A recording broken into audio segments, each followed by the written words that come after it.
కూడా గతంలో 2-3 సందర్భాల్లో మూసీ వల్ల హైడ్రా వల్ల ఇబ్బంది పడ్డ వాళ్ళు తెలంగాణ భవన్కి ఇక్కడికి వచ్చి మాకు న్యాయం చేయండి, మాకు సహాయంగా నిలబడండి, మాకు అండగా ఉండండి నేను అడిగినప్పుడు మరి ఆనాడు మూసీ బాధితులైతేనేమి హైడ్రా బాధితులైతేనేమి మా వంతుగా కొంత ప్రయత్నం చేశాం. కానీ ఈరోజు మనం ఇక్కడ మాట్లాడుకుంటున్నాం, ఈరోజు మనం ఇక్కడ అందరం కూర్చున్నాం. ఇదే నిమిషంలో ఈరోజే ఈ గంటకే హైడ్రా ఈరోజు చంద్రాయన్ గుట్టలో ఒక పిల్లల స్కూల్ని కూలగొడతా ఉంది. ఇంకోవైపు అమీన్పూర్లో ఇదే నిమిషంలో ఇంకా కూల్చివేతలు కొనసాగుతూనే ఉన్నాయి. మనం ఎవరం కూడా నిజానికి అన్యాయాన్నో అక్రమాన్నో వాటిని సమర్థిస్తున్న వాళ్ళం కాదు. కానీ ఒక్కసారి వెనక్కి తిరిగి చూసుకుంటే 10 ఏళ్లలో ఏం జరిగింది అనే విషయం ఒకసారి ఆలోచించుకుంటే కేసీఆర్ గారి 10 ఏళ్ల పరిపాలనలో ఎక్కడ చూసినా మీకు నిర్మాణాలే కనబడతాయి, ఎక్కడ చూసినా కన్స్ట్రక్షన్ కనబడుతుంది. ఒక్క హైదరాబాద్ మహానగర పరిధిలోనే దాదాపు భారతదేశంలో ఎక్కడా లేని విధంగా 1,00,000 డబుల్ బెడ్రూమ్ ఇళ్ళ నిర్మాణాలు చేసుకున్నాం. 1,00,000 డబుల్ బెడ్రూమ్ ఇల్లు అంటే ఒక్కొక్క ఇల్లు దాదాపు 9 లక్షల ఖర్చు. అట్లాగే ఒక్కొక్క ఇల్లు 560 స్క్వేర్ ఫీట్లు అంటే 1,00,000 ఇల్లు అంటే దాదాపు అదే మీకు 56 లక్షల పైచిలకు స్క్వేర్ ఫీట్లు ఓన్లీ 2 BHK ప్రోగ్రాంలోనే మనం కట్టుకున్నాం. రాజధాని నడిబొడ్డున మీకు తెలుసు వైట్ హౌస్నే తలదన్నే విధంగా సెక్రటేరియట్ నిర్మాణం చేసుకున్నాం, సచివాలయ భవనం కట్టుకున్నాం, దానికి డాక్టర్ బాబాసాహెబ్ అంబేద్కర్ గారి పేరు పెట్టుకున్నాం. అట్లాగే ఇన్నోవేషన్ క్యాపిటల్గా చేసుకోవడానికి టీ హబ్ అని పెట్టుకున్నాం, టీ వర్క్స్ అని పెట్టుకున్నాం, వి హబ్ అని పెట్టుకున్నాం, వాటిని కూడా కట్టుకున్నాం. ఈ బిల్డింగ్ పక్కనే తెలంగాణ భవన్ పక్కనే మీరు చూస్తే బయటికి పోయిన తర్వాత అతిపెద్ద భారతదేశంలోనే అతిపెద్ద పోలీస్ కమాండ్ కంట్రోల్ సెంటర్ ఇవాళ రేవంత్ రెడ్డి గారు అక్కడ కూర్చొని పనిచేస్తూ ఉన్నాడు. కమాండ్ కంట్రోల్ సెంటర్ కూడా ఇంటిగ్రేటెడ్ కమాండ్ కంట్రోల్ సెంటర్ కట్టుకున్నాం. అట్లాగే హైదరాబాద్లో 42 ఫ్లైఓవర్లు, 42 అండర్ పాస్లు, ఫ్లైఓవర్లు, బ్రిడ్జ్లు, వాయువేగంతో రోడ్లు అవి నిర్మాణం చేసుకున్నాం. ఒక హైదరాబాద్లోనే కాదు, కొత్తగా జిల్లాలు ఏర్పాటు చేసుకొని కొత్త కలెక్టరేట్లు కట్టుకున్నాం. ఊరూరికి మిషన్ భగీరథ పేరిట వాటర్ ట్యాంకులు కట్టుకున్నాం. చివరికి ఫ్లోరైడ్ లాంటి మహమ్మారిని కూడా తరిమేదానికి కృష్ణాలోంచి నీళ్లు తీసుకొచ్చి గోదావరిలోంచి నీళ్లు తీసుకొచ్చి ఇంటింటికి నల్లా పెట్టి నీళ్ళు ఇచ్చుకున్నాం. ప్రతి ఊర్లో వాటర్ ట్యాంకులు కట్టుకున్నాం.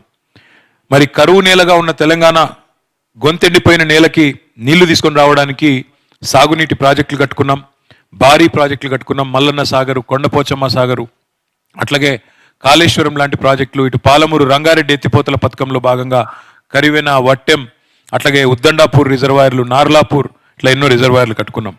1-2 కాదు, తెలంగాణ వ్యాప్తంగా ఎటు చూసినా 2014 నుంచి 2023 వరకు నిర్మాణాలే చేసుకున్నాం. ఎక్కడికక్కడ కొత్త కొత్త నిర్మాణాలు చేసుకునే ప్రయత్నం చేసుకున్నాం. కానీ గత 2 సంవత్సరాలుగా ఏం జరుగుతూ ఉంది ఒక్కసారి నేను మీకు ఇప్పుడు వివరించే ప్రయత్నం చేస్తాను, చూపెట్టే ప్రయత్నం చేస్తాను. మీరు ఒక్కసారి దయచేసి ఆలోచించాలని చెప్పి కూడా నేను కోరుతా ఉన్నాను. ఈ 2 ఏళ్లలో కొత్తగా ఒక్క ఇటుక పెట్టలేదు, కొత్తగా ఒక్క రోడ్డు కట్టలేదు, కొత్తగా ఒక్క నిర్మాణము చేపట్టలేదు.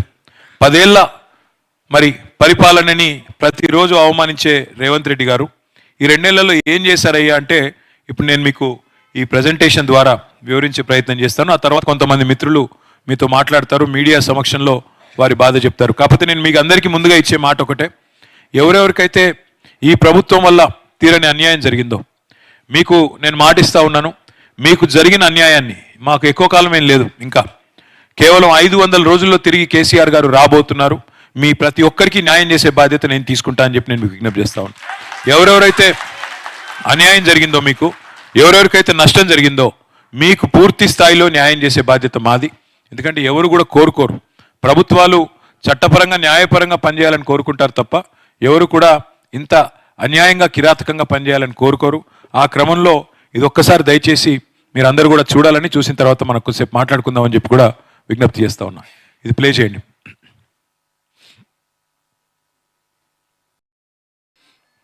ఇచ్చేది వాళ్ళు, కూల్చేది వాళ్ళు, చంపేది కూడా వాళ్ళైతే బాగుండు.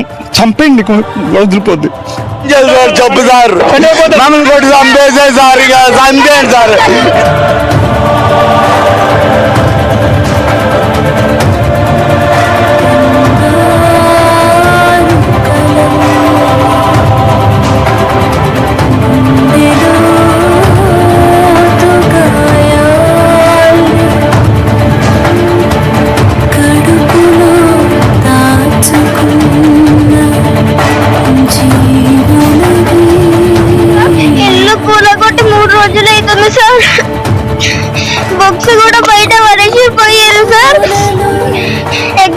నడుస్తున్నాయి సార్. మేము పొద్దు నుంచి ఏం తినలేదు సార్.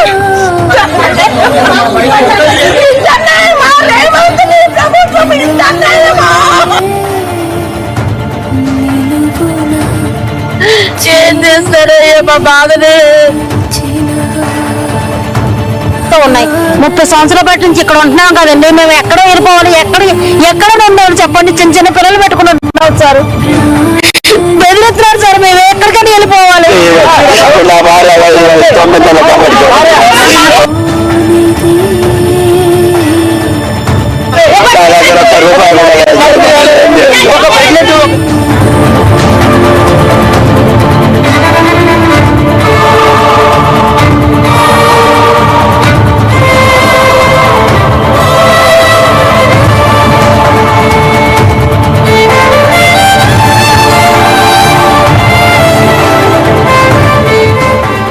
చూసింది మీకు స్పష్టంగా అర్థమయ్యేది.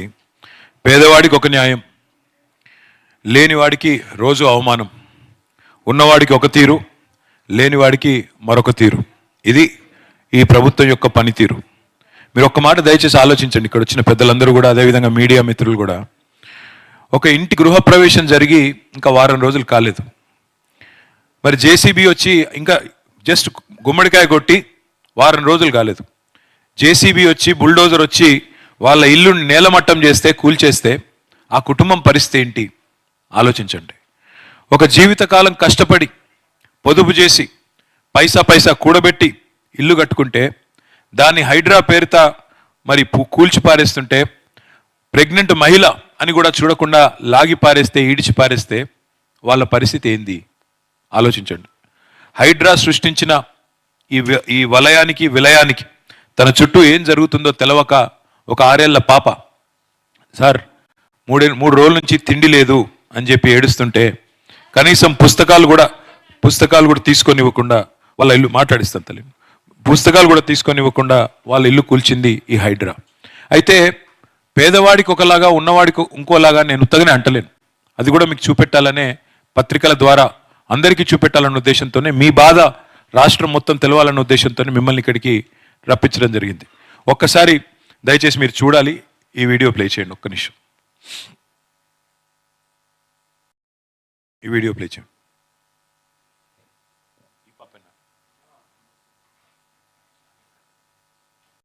ప్లే చేస్తారా? Okay, sorry. నెక్స్ట్ స్లైడ్ అమ్మా. ఇది ఒక్కటి చూడండి. ఇది ఒక్కటి మీరు చూస్తే మీకు అర్థమవుతుంది.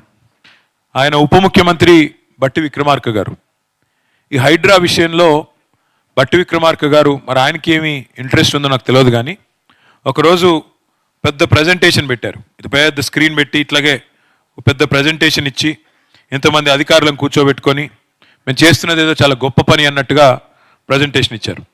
ఇచ్చి అంటే ఇక్కడ విచిత్రం ఏమంటే, ఆ రోజు విక్రమార్క గారు ఇచ్చిన ప్రజెంటేషన్లో చాలా విషయాలు చూపెడుతూ ఏమని, ఇదిగో ఇక్కడ పెద్ద బిల్డింగ్ కట్టారు, ఇక్కడ పెద్ద బిల్డర్ కట్టారు. ఇప్పుడు ఆ బిల్డర్ల పేర్లు చెప్తే నేను ఆ బిల్డర్లకు ఇబ్బంది అవుతుంది, అట్లాగే ఆ ప్రాజెక్టులకు ఇబ్బంది అవుతుంది. మేము ఎన్నడూ కూడా ఎవరిని ఇబ్బంది పెట్టిన వాళ్ళం కాదు, కాబట్టి నేను చెప్పడం లేదు. కానీ ఇంత పెద్ద మీటింగ్ పెట్టి, అంత పెద్ద స్క్రీన్ పెట్టి ఒక 15-20 పేర్లు చెప్పారు ఆయన. అర్ధగంట లోపల 15-20 ప్రాజెక్టులు అక్రమం అన్నట్టుగా, అదేదో చెరువులో కట్టినారన్నట్టుగా ఇష్టం వచ్చినట్టుగా మాట్లాడారు. ఇవాళ మరి ఏం జరిగింది? ఇవాళ పేదవాడి ఇల్లేమో కూలిపోతుంది, పేదవాడి ఇంటి మీదకి బుల్డోజర్ వస్తుంది. మరి ఆ 15 ప్రాజెక్టులు మాత్రం ఒక్క ఇటుక కూడా చెక్కు చెదరకుండా అట్లాగే అన్ని బాగానే ఉన్నాయి. అంటే ఏం జరిగింది దీని వెనకాల? ప్రభుత్వ పెద్దలు పేర్లు ఎందుకు చెప్పారు, మళ్ళీ ఆ అపార్ట్మెంట్ల దగ్గరికి ఎందుకు పోలేదు, ఆ బిల్డర్ల దగ్గరికి ఎందుకు పోలేదు అంటే దీని వెనకాల జరిగింది ఏందో మతలబు మీకే అర్థమైందని నేను అనుకుంటా ఉన్నాను. ఇవాళ వాస్తవానికి ఎవరికైనా, మధ్యతరగతి అయినా, దిగువ మధ్యతరగతి అయినా, పేదవారైనా, కూడు గుడ్డ నీడ ఇవి ఎవరైనా కోరుకునేది ఈ మూడే: తిండి, బట్ట, అట్లాగే ఉండడానికి ఒక రక్షణ. అది గుడిసె కావచ్చు, ఇల్లు కావచ్చు, చిన్నిల్లు కావచ్చు. దీనికోసం పల్లెటూరు నుంచి ఇక్కడ తరలి వస్తూ ఉంటారు. పల్లెటూరుల నుంచి ఇక్కడికి వచ్చి కూలి పని చేసుకొని ఇటుక పేర్చుకొని మీరు ఇల్లు కట్టుకుంటే దాన్ని అర్ధరాత్రి అపరాత్రి అనే సోయి లేకుండా ఈ రకంగా వచ్చి కూలగొట్టి అందరికీ అన్యాయం చేస్తూ ఉన్నది వీళ్ళు. ఈ ప్రజెంటేషన్ ఏదైతే విక్రమార్క గారు ఇచ్చారో, డిప్యూటీ సీఎం గారు ఇచ్చారో, మనం ఆలోచించాల్సి ఉంది. నిజంగానే కాంగ్రెస్ ప్రజాపాలన అయితే, నిజంగానే ఈ ప్రభుత్వానికి చిత్తశుద్ధి ఉంటే, చిన్న పెద్ద అనే తేడా లేకపోతే పెద్దవాళ్ళని ఎందుకు ముట్టలేదు, పెద్దవాళ్ళని ఎందుకు కనీసం మీరు శిక్ష వేయలేదు, కనీసం వారికి ఎందుకు నోటీసులు అన్నా ఇవ్వలేదు, బట్టి విక్రమార్క గారు కానీ ప్రభుత్వంలో ఉండే పెద్దలు కానీ చెప్పే పరిస్థితి ఉందా? నిజంగానే హైడ్రా చేసేది మంచి అయితే మరి వాళ్ళు నిజంగానే సమాధానం చెప్పగలుగుతారా మీకు?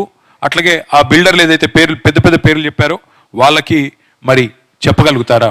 ఇంకోటి, నిజంగా హైడ్రా చేసేది మంచి అయితే ఇట్లా 5 స్టార్ హోటళ్లలో మీటింగులు పెట్టి 5 స్టార్ హోటళ్లలో రియల్ ఎస్టేట్ వాళ్ళతో డీలింగులు చేయాల్సిన అవసరం ఉంటుందా? అంటే దీని వెనకాల ఏం జరిగింటది ఆలోచించమని చెప్పి నేను కోరుతా ఉన్నా. ఇక ముఖ్యమంత్రి గారు, ఉప ముఖ్యమంత్రి ఏమో ఇట్లా ఉన్నారు. ఇక వాళ్ళ అధికారుల సంగతి చూద్దాం, వాళ్ళ అధికారులు ఏం మాట్లాడుతున్నారో ఒక్కసారి చూద్దాం. హైడ్రా కమిషనర్ గారిది పెట్టండమ్మా. ఏంటి అసలు హైడ్రా పెద్దల వైపా పేదల వైపా? ఇకరేనండి, దీన్ని కొన్ని మనం చాలా స్పష్టంగా చూడాలి. మేము చేసిన అన్ని డెమాలిషన్స్ లో పేదవాళ్ళు ఎవరు లేరు, అన్ని పెద్దవాళ్ళే. సో సామాన్లు ఇవ్వడానికి బయటకు వెడితే గనక the minute we start giving, వీళ్ళంతా ఏంటంటే చాలా మంది ఓటుకెళ్ళి తెస్తారు, లేకపోతే రకరకాల ఇన్ఫ్లుయెన్స్ చేయడానికి ట్రై చేస్తుంటారు. అందుకోసం మేము ఆ టైం ఇవ్వం అన్నమాట. స్ట్రక్చర్స్ వస్తుంటాయి కనుక వాటిల్ని డిమాలిష్ చేయడం జరుగుతుంది. చెరువు FTL లోకి వచ్చి కడుతున్నటువంటి కానీ పర్మిషన్స్ ఎక్కడ కూడా అది యాక్సెప్ట్ చేయమని చెప్పేసి, స్ట్రక్చర్స్ వస్తుంటాయి కనుక వాటిల్ని డిమాలిష్ చేయడం జరుగుతుంది. చెరువు FTL లోకి వచ్చి కడుతున్నటువంటి కానీ పర్మిషన్స్ ఎక్కడ కూడా అది యాక్సెప్ట్ చేయమని చెప్పేసి. రూల్స్ వయలేట్ చేసి కడితే, చెరువుల్లో కడితే కాపాడమని మనం ఏం చెప్పట్లేదు. కానీ ఇవాళ వీళ్ళ వైఖరి ఎట్లా ఉంది అంటే, ఆయన చెప్తున్నాడు, స్పష్టంగా చెప్తున్నాడు హైడ్రా కమిషనర్ గారు, అక్కడ ఎవరు పేదవాళ్ళు లేరట, ఆయన ఎవరు పేదవాళ్ళది కూలగొట్టలేదంట, ఆయన కేవలం పెద్దవాళ్ళే కొట్టాడంట, పేదవాళ్ళే మాత్రం కూలగొట్టలేదంట. సిగ్గు లేకుండా చెప్తున్నారు. అట్లాగే రెండో మాట వారు చెప్పింది మీరు విన్నారు. పేదవాళ్ళకి మరి పెద్దలకు ఒక నీతి, పేదవాళ్ళకు ఒక నీతి. కాయిదాలు ఉండంగా, కోర్టు ఆర్డర్లు ఉండంగా మీరు ఎట్లా కూలగొడతారు? ఎందుకు కూలగొడుతున్నారు? శనివారం ఆదివారం కోర్టు తీర్పులు ఉన్నాయి కదా అంటే ఆయన చెప్తున్న మాట, టైం ఇస్తే కోర్టుకు పోయి స్టే తెచ్చుకుంటారు, అందుకే టైం ఇవ్వకుండా కూలగొడుతున్నావు అని మాట్లాడుతున్నాడు. మరి దేశంలో న్యాయం ఎందుకు, ధర్మం ఎందుకు, న్యాయస్థానాలు ఎందుకు? ఇట్లా అధికారులదే మొత్తం గుడ్డెద్దు చేనులో పడ్డట్టు రాజ్యం చేసేదే ఉంటే, ఈ రకంగా చేసే పరిస్థితి అయితే మరి ఇంకా ప్రజాస్వామ్యం ఎందుకు? ప్రజాస్వామ్యంలో న్యాయస్థానాలు, ప్రభుత్వాలు ఉండేందుకు? అంటే వాటి పట్ల కనీస గౌరవం కూడా వాళ్ళకి లేదు. ఇంకా దారుణం ఏంటంటే వాళ్ళు చెప్పేదానిలో మాకు అర్థం కాంది, FTLలో అంటే ఫుల్ ట్యాంక్ లెవెల్లో చెరువులో కడితే ఎవరిని వదలను, మాకు పెద్ద చిన్న తేడా లేదు అని పోజులు కొడుతున్నాడు ఈ అధికారి. కానీ ఇక్కడ చూడండి, విచిత్రం ఏంటంటే పేదవాళ్ళ మీదనేమో విరుచుకుపడే రాక్షసిలాగా ప్రవర్తించే హైడ్రా పెద్దవాళ్ళ పట్ల ఎట్లా ప్రవర్తిస్తుందో ఇప్పుడు ఒక్కసారి మీరు చూడండి, ఏ రకంగా ఏం జరిగిందో ఒకసారి చూడండి. నెక్స్ట్, ఈయన పేరు పొంగులేటి శ్రీనివాసరెడ్డి. ఈయన ఈరోజు రాష్ట్రంలో మంత్రి. ఇదిగో ఇది ఆయన కట్టుకున్న ఇల్లు, ఆ పక్కన ఇదిగో ఇదివరకు అక్కడ ఉన్న చెరువు. మొత్తం చెరువును పూడ్చి ఇల్లు కడితే, చెరువు మొత్తం పూడ్చి, ఇది నేను నా పిక్చర్స్ కాదు, గూగుల్ శాటిలైట్లో మీరు పోయినా గూగుల్లో పోతే మీకు కూడా తెలుస్తుంది. గతంలో ఉన్న చెరువు ఉంది, ఇవాళ ఆ చెరువును పూడ్చేసి మొత్తం ఆయన ఇల్లు అది కనబడుతుంది కదా అక్కడ పక్కన ఇల్లు, ఇదివరకు లేదు, ఇప్పుడు అక్కడ వచ్చింది. ఆ చెరువు మొత్తం పూడ్చి అక్కడ రెవెన్యూ మంత్రి ఈయన ఈరోజు ఈ రాష్ట్రంలో. మరి ఆయన ఇల్లు కూలగొట్టే ధైర్యం హైడ్రాకుందా? పెద్దలు పేదలు మాకేమీ తేడా లేదు అంటున్న బిల్డప్లు ఇస్తున్న అధికారి ఆయన ఇంటి దగ్గరికి పోయే ధైర్యం అన్న ఉందా? కనీసం పోగలుగుతాడా? పోలేడు. నెక్స్ట్, ఈయన పేరు డాక్టర్ జి వివేక్. ఈయన కూడా మరొక మంత్రి రాష్ట్ర ప్రభుత్వంలో. ఇదిగో ఆయన ఇల్లు చెరువు FTL లోపల ఉంది చూడండి. ఇది హిమాయత్ సాగర్ చెరువు, అది ఆయన ఇల్లు, రాజభవనం. ఇగో ఇక్కడ చెరువు లోపల ఇల్లు. దాన్ని కూలగొట్టే ధైర్యం హైడ్రాకుందా? పేదవాళ్ళు పెద్దవాళ్ళు అనే తేడా మాకు లేదు అని బిల్డప్లు ఇచ్చే అధికారులు వీళ్ళని ముట్టే ధైర్యం చేయగలుగుతారా? వాళ్ళ ఇంటి దగ్గరికన్నా కనీసం పోయే ధైర్యం ఉందా? నోటీస్ ఇచ్చే ధైర్యం ఉందా? నెక్స్ట్, ఈయన ముఖ్యమంత్రి రేవంత్ రెడ్డి గారి అన్న, ఆయన పేరు తిరుపతి రెడ్డి. తిరుపతి రెడ్డి గారి ఇల్లు అక్కడ రెడ్డిలో మార్క్ చేస్తుంది. దుర్గం చెరువు బఫర్ లోపల, దుర్గం చెరువు లోపల FTL లోపల ఉంటుంది. ఇక్కడ విచిత్రం ఏమంటే సున్నం చెరువులో కట్టిన పేదలదేమో తప్పంట ఇట్లా కట్టిన వాళ్ళు, కానీ దుర్గం చెరువులో కట్టిన తిరుపతి రెడ్డిది మాత్రం తప్పు కాదు. సున్నం చెరువులో కట్టిన పేదవాళ్ళకి మాత్రం మీరు టైం ఇవ్వరు. ఎందుకు? మీరు కోర్టుకు పోతారు, కోర్టు స్టే ఇస్తుంది. మీరే కదా అయ్యా ఇల్లు పర్మిషన్లు ఇచ్చింది గతంలో, మీరే కదా ఆనాడు కట్టనిచ్చింది, మళ్ళీ ఎట్లా కూలగొడతారు అని కోర్టు మొట్టికాయలు ఇస్తుందని తెలుసు. అందుకే పేదవాళ్ళకి టైం ఇవ్వరంట. సున్నం చెరువులో ఉండే పేదవాడికి టైం ఇవ్వరంట.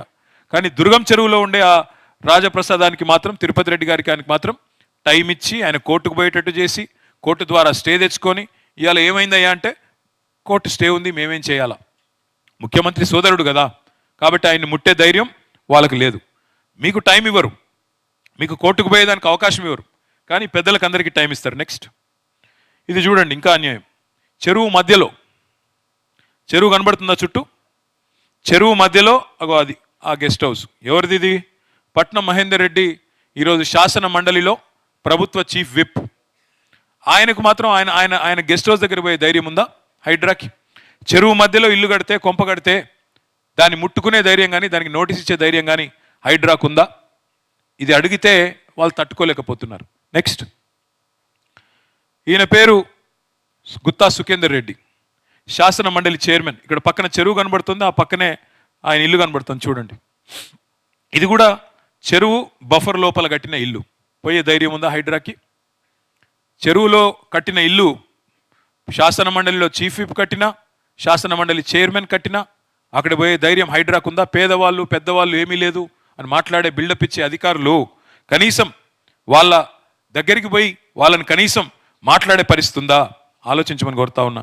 ఇవాళ రాజప్రసాదాలు మీరు కట్టుకోలేదు, మీరేం ప్యాలెస్లు కట్టుకోలేదు, చిన్న చిన్న ఇల్లు రెక్కలు ముక్కలు చేసుకొని కట్టుకున్న ఇల్లు, వాటినేమో నేలమట్టం చేసినారు, వాటినేమో కూలగొట్టినారు. కానీ ఇంత పెద్ద పెద్ద ఫామ్ హౌజులు, గెస్ట్ హౌజులు చెరువుల్లో కట్టినా, పొంగులేటి శ్రీనివాసరెడ్డి గారు రాజప్రసాదాన్ని కట్టినా దానికి మాత్రం అడిగేవాడు లేడు. అట్లాగే మీరు చూస్తే ఇంత చూడండి, మీరు ఒకసారి భవనం కూడా చూడండి, అది ఎఫ్టీఎల్ లోపల ఎఫ్టీఎల్ మార్కింగ్ అయ్యి హద్దురాయి పక్కనే ఉంది, అయినా దాన్ని ముట్టే ధైర్యం కానీ, దాన్ని పట్టుకునే ఇది కానీ పరిస్థితి కానీ లేదు. ఇంకా నెక్స్ట్ ఇది ఇంకా అరాచకం. ఈయన మా పార్టీలో గెలిచిన ఎమ్మెల్యే శేర్లింగంపల్లి, ఈయన పేరు ఆరికపూడి గాంధీ, బీఆర్ఎస్లో గెలిచాడు. ఈయనకు ఒక జాగా, ఇది ఎక్కడ? గాజుల రామారం. ఇప్పుడు మీ గాజుల రామారం బాలయ్య బస్తీలు వచ్చారు కదా ఇక్కడ, ఇక మీ పక్కదే ఈయనది. మీ అన్ని గులగొట్టిరు, మీ అన్ని ఇండ్లు గులగొట్టిరు, బుడ్డ ఇండ్లు, 60 గజాలు 50 గజాలు 40 గజాలు ఇండ్లేమో కూలగొట్టిండ్రు. పక్కకు ఆయనది 11 ఎకరాలు ఆయనది. మీతో పాటు ఆయనది కూడా కూలగొట్టినట్టు యాక్టింగ్ చేసినారు. చూడండి ఇప్పుడు ఏం చేసినారో. మళ్ళీ అదే అధికారులు, ఇదే హైడ్రా వాళ్ళు దగ్గరుండి, బ్లూ షీట్స్ కనబడుతున్నాయా? బ్లూ షీట్స్, ఆ బ్లూ షీట్స్ అన్ని దగ్గర ఉండి ఆరికపూడి గాంధీ పార్టీ మారిన దానికి ప్రతిఫలంగా నజరానాగా ఆయనకు ఆ 11 ఎకరాలు మంచిగా ఫెన్సింగ్ వేసి, పేదవాళ్ళనేమో తరిమేసి తన్ని మీ మీద కేసులు పెట్టి, ఆయనకు మాత్రం ఇలా బ్రహ్మాండంగా అక్కడ 11 ఎకరాలు బ్లూ షీట్లు వేసి ప్రభుత్వమే రక్షణ కవచంలాగా ఒక గోడలాగా నిలబడి కట్టించిన విషయం ఇక కూలగొట్టినట్టు ఇక్కడ మళ్ళీ తిరిగి కట్టించింది. అక్కడ ఇప్పుడు ప్రస్తుత పరిస్థితి అది. ఆ పక్కన ఆయనను మాత్రం ఏం డిస్టర్బ్ చేయట్లేదు, ఆయనను మాత్రం ముట్టుకోవట్లేదు. ఇంకా దారుణం ఏంటంటే ఇప్పుడు విచిత్రం ఈ గాంధీ గారి విషయం. మేము అడిగినాం కలెక్టర్ గారిని, ఏమయ్యా కలెక్టర్ గారు, మరి పేదవాళ్ళనేమో అక్కడి నుంచి తరిమేసినారు, మరి ఆయనకి ఎందుకు చేస్తున్నారంటే, మాకు హద్దులు చూపట్లేదు, మాకు అక్కడ రెవెన్యూ విషయం లేదు, డిస్ప్యూట్ ఉంది, హద్దుల విషయంలో ఇబ్బంది ఉంది అని అంటున్నారు. మరి హద్దుల విషయంలో గాంధీ గారికి వస్తుందా ఇబ్బంది, మీకు రాదా? మరి మీకు మాత్రం ఒక న్యాయం, ఆయనకు ఒక న్యాయం ఉంటుందా? ఈ మాట అడిగితే, అంటే కాంగ్రెస్లో చేరితే ఒక న్యాయం, కాంగ్రెస్ పార్టీలో లేకపోతే మీలాగా తన్ని అవతల పడేయాలా? పేదల ఇండ్ల మీదకి మాత్రం బుల్డోజర్లు, పెద్దల భూములకు మాత్రం పోలీస్ పహారాలు. ఇప్పుడు ఈ షీట్లు వేసి ఇచ్చింది ఎవరో కాదు, అధికారులే దగ్గరుండి, పోలీసు వాళ్ళు దగ్గర ఉండి, గాంధీ గారి ఒత్తిడితో, ముఖ్యమంత్రి రేవంత్ రెడ్డి గారి ఒత్తిడితో మొత్తం షీట్లు వేసి ఇవాళ ఆయనకు పోలీసులు దగ్గరుండి రక్షణ కవచంలా కట్టించారు. నెక్స్ట్ ఇది చూడండి, ఇది మూసీని అడ్డంగా కట్టిన, మూసీ నదిలో అడ్డంగా కట్టిన ప్రాజెక్టు. మొన్న మూసీలోకి నీళ్లు రేవంత్ రెడ్డి గారు నింపి నింపి నింపి హిమాయత్ సాగర్ అంతా నింపి, ఉస్మాన్ సాగర్ నింపి ఒక్కసారి వదిలితే ఆ నీళ్ళన్నీ మొత్తం మూసీలోకి వచ్చినాయి. మూసీలో, ఇది మూసీ నది, ఇది చూసేది మీకు కనబడేది మూసీ నది. ఆ మూసీలో అడ్డంగా కట్టిన పెద్ద ప్రాజెక్ట్ ఇది. దాన్ని ఆపే అధికారం కానీ, దాన్ని ఆపే ధైర్యం కానీ హైడ్రాకు ఉందా? దాన్ని ఆపే, దాన్ని పోయి నోటీస్ ఇచ్చి ఎట్లా కడతావు, మూసీకి అడ్డంగా మూసీని కబ్జా పెట్టి ఎట్లా కడతావు అని అడిగే ధైర్యం ఉందా హైడ్రాకి? లేదు. అంటే పెద్ద బిల్డర్లు కడితే చక్కగా వాళ్ళకు సహకరించి, వాళ్ళకు తానాతందాన ఆడి, మొత్తంగా వాళ్ళకు చప్పట్లు కొట్టి, వాళ్ళకు పక్కన నిలబడే, ఆకాశం అంత అంతస్తులు కడుతుంటే కూడా, ఆకాశం అంత పెద్ద కడుతుంటే కూడా అదేమో వాళ్ళకి కనబడదు. కానీ ఇవాళ మొత్తం మూసీకి అడ్డంగా ఇది కడితే చివరికి మొత్తం కింద MGBS bus stand, Imlibun bus stand కూడా మునిగింది. మరి మూసీలో నీళ్ళు ఎక్కడికక్కడ ఇట్లా ఆపితే, ఎక్కడికక్కడ కబ్జాలు పెడితే డెఫినెట్గా జరుగుతుంది కదా. దీన్ని మాత్రం అడ్డుకోరు. దీన్ని అడ్డుకునే మంత్రులై ముట్టరు, పెద్ద పెద్ద నాయకులే ముట్టరు. పెద్ద పెద్ద నాయకులకు పోలీసులే మంచిగా దగ్గర ఉండి, ప్రభుత్వమే దగ్గర ఉండి, ఇవాళ హైడ్రాని మేము వ్యతిరేకిస్తున్నామంటే దీనికి వ్యతిరేకిస్తున్నాం. ప్రభుత్వం బ్లాక్మెయిల్కి, వేల కోట్లు సంపాదించడానికి, బిల్డర్లను బెదిరించడానికి, వాళ్ళ దగ్గర డబ్బులు లాగడానికి బ్లాక్మెయిల్ టూల్ లాగా వాడుతున్నది హైడ్రా తప్ప పేదలకు కానీ ప్రజలకు కానీ ఏ లాభం జరగలేదు. కాబట్టి మేము వ్యతిరేకిస్తున్నాం తప్ప మంచి పని చేస్తే మేము ఎందుకు వద్దంటాం? ఇగో ఈ రకమైన కార్యక్రమాలు, ఈ రకమైన ద్వంద్వ ప్రమాణాలు, డబుల్ స్టాండర్డ్స్ని ఎక్స్పోజ్ చేయడానికే మిమ్మల్ని ఇక్కడికి రమ్మన్నది. ఇంకా దారుణం ఏమంటే వాళ్ళ నాయకుడు రాహుల్ గాంధీ గారు ఉన్నారు ఢిల్లీలో. ఆయన ఏమన్నారు ఒకసారి వినండి. कांग्रेस पार्टी यहाँ पे गरीबों की लड़ाई लड़ेगी और यहाँ पे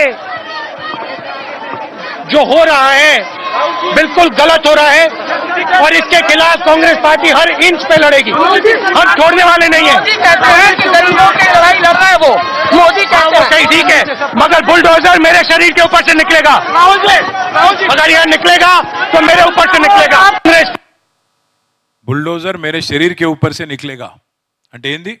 బుల్డోజర్ పోతే నా పెయి మీదకి వెళ్ళిపోవాలి, నా శరీరం మీదకి వెళ్ళిపోవాలని చెప్పి రాహుల్ గాంధీ గారు చెప్తున్నారు. మరి అక్కడ బుల్డోజర్ కింద పడుకుంది రాహుల్ గాంధీ గారేనా? అంటే ఢిల్లీలో, యూపీలో బుల్డోజర్ నడిస్తేనేమో రాహుల్ గాంధీ కోపం వస్తుంది. అదే తెలంగాణలో బుల్డోజర్ వచ్చి నీ ప్రభుత్వం, నీ కాంగ్రెస్ ప్రభుత్వం వచ్చి పేదల పుట్టగొడుతుంటే నీ ప్రభుత్వమే రిజిస్టర్ చేస్తుంది బిల్లులు, నీ ప్రభుత్వమే కూలగొడుతుంది, నీ ప్రభుత్వమే పట్టాలు ఇస్తుంది, నీ ప్రభుత్వమే కూలగొడుతుంటే ఎక్కడున్నారు రాహుల్ గాంధీ గారు? కనీసం ఫోన్ చేసి ముఖ్యమంత్రికి చెప్పొస్తలేదా? చేయకయ్యా ఈ పని, తప్పు పని చేస్తున్నావు అని చెప్పే ధైర్యం కూడా లేదా? ఇక్కడ నుంచి వచ్చే డబ్బులు మూటలు ఆగిపోతాయనా? ఏంది నీ భయం? ఇంకొక మాట నెక్స్ట్ కూడా చూడండి ఒకసారి. నీళ్ళు కూడా పోయిందమ్మా.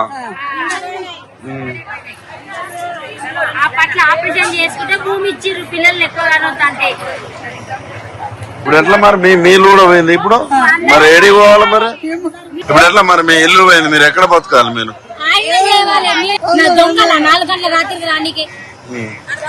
అంటే మీరు కబ్జా చేసిరా అంటున్నారు. అంటే ఇందిరమ్మ ఇచ్చిందని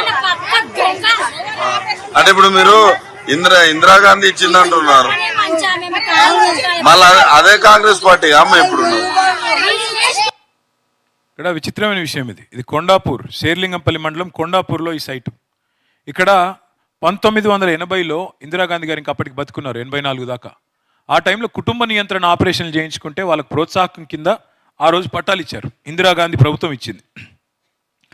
దాని పేరు ఇందిరమ్మ కాలనీ అనుకుంటా కొండాపూర్లో. ఇవాళ ఆ ఇందిరమ్మ కాలనీలో ఇందిరమ్మ రాజ్యం అని చెప్పుకునే రేవంత్ రెడ్డి గారి ప్రభుత్వం వాళ్ళందరినీ ఎలగొట్టింది. అక్కడ ఎవరో బిల్డర్ కోసమో పెద్దవాడి కోసమో వాళ్ళందరినీ తరిమేసి ఇందిరాగాంధీ గారు ఇచ్చిన పట్టాలు రద్దు చేసి ఇవాళ వాళ్ళని మెడల్ బట్టి బయటికి నూకితే ఇది వాళ్ళ ఆక్రోషం. నేను ఇంకొక మాట ఇక్కడ ఆలోచించమని కోరుతున్నా. హైడ్రా చేసేది న్యాయమే అయితే, హైడ్రా చేసేది కరెక్టే అయితే అర్ధరాత్రులు, అపరాత్రులు, శనివారాలు, ఆదివారాలు ఎందుకు వస్తారండి? నోటీస్ ఎందుకు ఇవ్వరు? ఎందుకు నోటీస్ ఇవ్వవు? నువ్వు నిజంగా నువ్వు న్యాయబద్ధంగా, ధర్మబద్ధంగా నువ్వు చేసే పని కరెక్టే అయితే నోటీస్ ఇవ్వడానికి, ప్రజల దగ్గర ఉన్న కాగితాలు చూడడానికి నీకు వచ్చిన ఇబ్బంది ఏంది? ఆ మాట అడిగితే చెప్పట్లేదు. వాళ్ళ జనం ఈ రకంగా మాట్లాడుతున్నారు. ఇంకా విచిత్రమైన ఒక విషయం నేను చూపెట్టి నేను ముగిస్తాను. అంటే ఎంత అన్యాయం అంటే, తెలంగాణలో సామెత ఉంది, ఓడ మీద ఉన్నప్పుడు ఓడమల్లన్న, ఒడ్డుకెక్కినాక బోడమల్లన్న అని. ఒక్కసారి ఇప్పుడు ముఖ్యమంత్రి రేవంత్ రెడ్డి గారు ఆనాడు ప్రతిపక్షంలో ఉన్నప్పుడు ఏం మాట్లాడారో అది కూడా చూడండి ఒక్కసారి. అయ్యప్ప సొసైటీలో ఉన్న పలంగా రూపాయి జమేసి ఉద్యోగస్తులు 200 గజాలు 400 గజాల కట్టుకుంటే జేసీబీలు పెద్ద పెద్ద మిషన్లు తీసుకెళ్ళి పాపం నేలమట్టం చేసిండు. క్రిమినల్ వేస్ట్, ఇసుక, సిమెంటు, మిగతాయి చట్టంలో ఒకవేళ ఇర్రెగ్యులారిటీ జరిగినా రెగ్యులరైజ్ చేయడానికి చట్టంలో నిబంధన ఉంది. రెగ్యులరైజ్ చేయడానికి you have a certain rules and regulations. Criminal వేస్ట్గా మొత్తం ఉన్న పలంగా నేలమట్టం చేయాల్సిన అవసరం ఉందా సార్? అయినారు కదా ఆయన సుభాషితాలు. క్రిమినల్ వేస్ట్ కూలగొట్టడం తప్పు, ప్రతిపక్షంలో ఉన్నప్పుడేమో కూలగొట్టడం తప్పు, కూల్చివేతలు తప్పు. Criminal waste of public money, తప్పులైతే రెగ్యులరైజ్ చేయాలి. ఇవన్నీ రేవంత్ రెడ్డి గారు చెప్పింది, నేను చెప్పింది కాదు. ప్రతిపక్షంలో ఉన్నప్పుడు రేవంత్ రెడ్డి గారు స్వయంగా చెప్పిన మాటలు. తప్పు జరిగితే క్రమబద్ధీకరించండి, రెగ్యులరైజ్ చేయండి, నోటీసులు ఇవ్వండి, కూలగొట్టకండి. కఠిన నిర్మాణాలు కూలగొడితే ప్రజలు రెక్కలు ముక్కలు చేసుకొని సంపాదించిన డబ్బులు వృధా అవుతాయి. ఇది నేను చెప్తున్న మాటలు కాదు, ఇంకోటో చెప్తున్న మాటలు కాదు. ఇవాళ ముఖ్యమంత్రిగా ఉన్న రేవంత్ రెడ్డి గారు ప్రతిపక్షంలో చెప్పిన మాటలు. అందుకే నేను అన్నది, ఓడ మీద ఉన్నప్పుడు ఓడమల్లన్న, ఒడ్డుకెక్కినాక బోడమల్లన్న అన్నట్టు ఇవాళ ఈ ప్రభుత్వ వ్యవహారం మీ అందరికీ కూడా ఇబ్బంది కలిగించే విధంగా ఉంది. కాబట్టే ఖచ్చితంగా మీ బాధ ప్రభుత్వానికి తెలవాలి, మీ బాధ ప్రజలకు తెలవాలి. ముఖ్యంగా నేను మీకు ఒక మాట మాత్రం మళ్ళీ ఇస్తున్నా, ఈ ప్రభుత్వం నాకు తెలిసి న్యాయం చేస్తుంది అనే విశ్వాసం నాకైతే లేదు. ఎందుకంటే కూలగొట్టిందే వాళ్ళు, అన్యాయం చేసిందే వాళ్ళు. అటు వాళ్ళు న్యాయం చేస్తారని నేను అనుకోడు. మీకు మళ్ళీ చెప్తున్నా, ఎక్కువ రోజులేమీ లేదు, కేవలం 500 రోజుల్లో తిరిగి కేసీఆర్ గారి ప్రభుత్వం ఈ రాష్ట్రంలో వస్తుంది. మీకు న్యాయం చేసే బాధ్యత మాది. మీకు మీకు మీకు మీకు ఒక్క నిమిషం, మీకేదో నేను సాంత్వన కోసమో మీకేదో ఇప్పటికిప్పుడు మీ మనసు గెలుచుకోవడానికి నేను చెప్తున్న మాట కాదు. 10 ఏళ్ళు మేము ఎవరికి అన్యాయం చేయకుండా ప్రభుత్వాన్ని నడిపాం. 10 ఏళ్ళు పేదవాడికి అవసరమైతే సహాయం చేసే పని చేసినాం తప్ప చెడగొట్టే పని ఎక్కడా కూడా చేయలేదు. అందుకే ఇవాళ కొద్దిమంది మిత్రులు, చాలామంది వచ్చారు మీరు, కొద్దిమందితో, ఎందుకంటే ఇంకా పిలిస్తే 1000 మంది వస్తారు. ఇవాళ హైడ్రా బాధితులు 1000 మంది ఉన్నారు, ఒకరు కాదు ఇద్దరు కాదు, వేల మంది ఉన్నారు. అందరినీ కాకుండా కొంతమందిని పిలిచాము. ఇవాళ ఆ మిత్రులు నేను ఇక్కడ పిలుస్తాను కొంతమందిని. వారు మీతో వారి అనుభవాన్ని వారి యొక్క జీవితాన్ని ఒక్కసారి మీకు చెప్పే ప్రయత్నం చేస్తారు. ముందుగా మొయిన్ ఆయక్యా కొండాపూర్ సే మొయిన్ సాబ్.